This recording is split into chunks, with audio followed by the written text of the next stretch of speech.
ರೈತರ ಕಣ್ಣೀರು. ಅಕಾಲಿಕ ಮಳೆ, ಮಾರುಕಟ್ಟೆಯಲ್ಲಿ ದರ ಕುಸಿತ. ಟೊಮ್ಯಾಟೊ ಬೆಳೆಯನ್ನ ಕಿತ್ತು ಹಾಕುತ್ತಿರುವ ರೈತರು. ಬಳ್ಳಾರಿ ತಾಲೂಕಿನ ಕೊಳಗಲ್ ಗ್ರಾಮದಲ್ಲಿ ಒಂದು ಘಟನೆ ನಡೆದಿದೆ. ಟೊಮ್ಯಾಟೊ ಕಟಾವು ಮಾಡದೆ ಕಿತ್ತು ಹಾಕಿದ ರೈತ.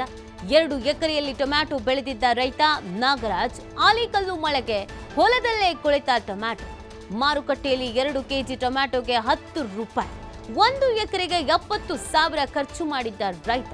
ಕೂಲಿ ಸಹ ಬರದ ಪರಿಸ್ಥಿತಿಯಲ್ಲಿ ಟೊಮ್ಯಾಟೊ ಬೆಳೆಗಾರರಿದ್ದಾರೆ. ನೋಡಿ, ಅಕಾಲಿಕ ಮಳೆ ಸುರಿತಾ ಇದೆ. ಇನ್ನು ಪೂರ್ವ ಮುಂಗಾರು ಪ್ರಾರಂಭ ಆಗೋದಕ್ಕಿಂತ ಮುಂಚಿತವಾಗಿಯೇ ವಿಪರೀತವಾದಂಥ ಮಳೆ ಸುರಿತಾ ಇರುವಂಥದ್ದು. ಈ ಹಿನ್ನೆಲೆಯಲ್ಲಿ ಪಾಪ ರಾಜ್ಯದ ರೈತರು ಕಂಗಾಲಾಗ್ಬಿಟ್ಟಿದ್ದಾರೆ. ಗೆಸ್ಸೆ ಮಾಡಿರಲ್ಲ ಈ ಥರ ಮಳೆ ಬರುತ್ತೆ, ಕೊಚ್ಕೊಂಡು ಹೋಗುತ್ತೆ, ಕೊಳ್ತು ಹೋಗುತ್ತೆ, ಗಿಡಗಳ ಹಾನಿ ಆಗತ್ತೆ, ಫಲ ಅನ್ನೋದು ಕೈಗೆ ಸಿಗಲ್ಲ ಅಂತ ಒಂದು ಅಂದಾಜಿನ ಮೇಲೆ ಈ ಕೆಲಸ ಮಾಡ್ತಾ ಇರ್ತಾರೆ. ಕೂಲಿ ಆಳುಗಳನ್ನು ಇಟ್ಟು ಅದಕ್ಕೆ ಅಂತ ಕೂಲಿ ಕೊಟ್ಟು ಅದರ ಜೊತೆಗೆ ವ್ಯವಸಾಯ ಮಾಡಿ ಅದಕ್ಕೆ ಅಂತ ಗೊಬ್ಬರ ಹಾಕಿ ಸಮಯ ಕೊಟ್ಟು ಎಷ್ಟೆಲ್ಲ ಮಾಡಿ ಫಲ ಇನ್ನೇನು ಕೈ ಸೇರುತ್ತೆ ಅನ್ನೋಷ್ಟೊತ್ತಿಗೆ ವಿಪರೀತ ಮಳೆ ಸುರಿದು ಎಲ್ಲವೂ ನೆಲಕಚ್ಚಿ ಹೋಗಿದೆ. ಇದರಿಂದ ರೈತರು ಕಣ್ಣೀರು ಹಾಕ್ತಾ ಇದ್ದಾರೆ.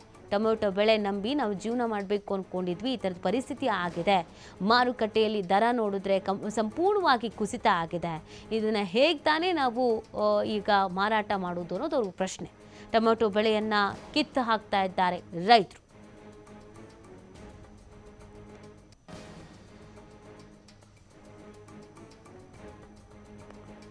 ಹೆಸರು ಇದಕ್ಕೆ ಸಂಬಂಧಪಟ್ಟಂತೆ ರೈತರು ಏನು ಹೇಳ್ತಾರೆ, ಏನು ಸಮಸ್ಯೆ ಆಗಿದೆ, ನಮ್ಮ ಪ್ರತಿನಿಧಿ ಸಿದ್ದು ರೈತರನ್ನ ಮಾತನಾಡಿಸಿದ್ದಾರೆ. ನೋಡೋಣ ಬನ್ನಿ. ಬಳ್ಳಾರಿ ಅಂತ ಹೇಳಿದ್ರೆ ಬಳ್ಳಾರಿಯಲ್ಲಿ ರೈತರು ಬೆಳೆಯುವಂಥದ್ದು ಅತಿ ಹೆಚ್ಚಾಗಿ ಮೆಣಸಿನಕಾಯಿ, ಅದರ ಜೊತೆಯಾಗಿ ಭತ್ತ. ಈಗ ಅದೇ ಕೆಲವೊಂದಿಷ್ಟು ರೈತರು ಟಮಾಟನ್ನು ಬೆಳೆದಿರುವಂಥ ರೈತರಿಗೆ ಪರಿಸ್ಥಿತಿ ಸಾಕಷ್ಟು ತೀರದಂತಾಗಿದೆ ಅಂತ ಹೇಳ್ಬೋದು. ಕಣ್ಣೀರಲ್ಲಿ ಕೈ ತೊಳೆಯುವಂಥ ಪರಿಸ್ಥಿತಿ ಕೂಡ ನಿರ್ಮಾಣವಾಗಿದೆ ಅಂತ ಹೇಳ್ಬೋದು. ಅದರ ಜೊತೆಯಾಗಿ ಇಲ್ಲಿ ರೈತರಿದ್ದಾರೆ, ಅವ್ರನ್ನೇ ಮಾತಾಡಿಸ್ತಾ ಹೋಗೋಣ. ಸರ್, ಎಷ್ಟು ಎಕರೆ ಟೊಮಾಟೊ ಇದು, ಹೆಂಗೆಲ್ಲ ಹಾಳಾಗಿದೆ? 2 ಎಕರೆ ಇದೆ ಸರ್. 2 ಎಕರೆ ಸರ್. ಎಕರೆಗೆ ಒಂದು 80,000 ಖರ್ಚು ಬಂದಿದೆ. ಟೊಮೆಟೆ ಈ ವರ್ಷದಂಥ ರೇಟೇ ಇಲ್ಲ, ಬೆಲೆನೇ ಇಲ್ಲ. ಆಮೇಲೆ ಲೇಬರ್ ಚಾರ್ಜ್ ಆಗಂಗಿಲ್ಲ, ಹಾಕ್ಕೊಂಡು ಆಟ ಬಾಡಿಗೆ ಆಗಂಗಿಲ್ಲ. ಮಾರ್ಕೆಟಿಗೆ ಹೋದ್ರೆ ಬಾಕ್ಸಿಗೆ 80 ರೂಪಾಯಿ ಹಂಗೆ ಕೇಳ್ತಾರೆ. ನಾವು ಹೋದ್ಮೇಲೆ ಕೊಟ್ಟು ಬರಲೇಬೇಕು, ನಾವು ವಾಪಸ್ ತರಂಗಿಲ್ಲ ಅಲ್ಲಿಗೆ. ಹೋದ್ಮೇಲೆ ಕೊಟ್ಟು ಬರಬೇಕು. ಆಮೇಲೆ ನಿನ್ನೆ ಆದಂಥ ಮಳೆಗೆ ಈ ಟೊಮಾಟ ನೆಲಕಚ್ಚಿ ಸಾಪಾಗಿದೆ. ಈಗ ಏನು ಬರೋಂಗಿಲ್ಲ ಇದರಲ್ಲಿ. ಇದು ತಗೊಂಡೋದ್ರೆ ಮಾರ್ಕೆಟ್ನಾಗ ಯಾರೂ ತಗೊಂಬಂಗಿಲ್ಲ, ಅಷ್ಟು ನಷ್ಟ ಆಗಿದೆ. ಅದನ್ನು ನೀವು ಕೂಡಲೇ ಸ್ವಲ್ಪ ಗಮನಕ್ಕೆ ತಗೋಬೇಕು. ಆಮೇಲೆ ಇನ್ನೊಂದು ಭತ್ತ ಇದೆ, ಈ ಕಡೆ ನೀವು ನೋಡ್ತಾ ಇದ್ದೀರಿ. ಆ ಭತ್ತನೂ ನಿನ್ನೆ ಆನೆಕಲ್ಲು ಮಳೆಗೆ ಎಲ್ಲ ಬೆಳೆಲ್ಲ ನಾಶ ಆಗಿ ಭಾಳ ಲಾಸ್ ಆಗಿಬಿಟ್ಟಿದೆ.